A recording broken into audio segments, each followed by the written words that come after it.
In this video, I'll show you how you can fix the Roblox error code 0. What we want to do first is we want to come here and go to the Microsoft Store.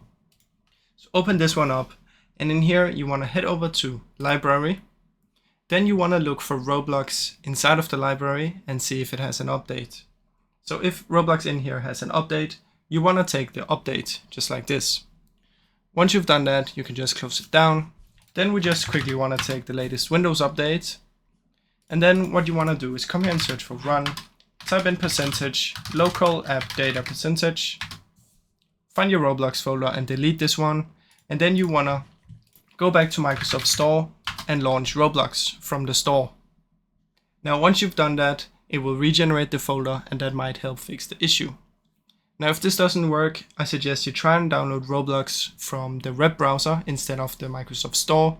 And if you already downloaded it from the web browser, then download it from the store instead. So try and download it from the other place. Now if it still doesn't work, the last option is you want to just uninstall Roblox and then reinstall it. So go to apps and features, search for Roblox and delete, uninstall, uninstall, uninstall, and then go reinstall it. Now I really hope this video helped you. If it did, please leave a like and subscribe, as it helps me out a ton. Thank you so much for watching.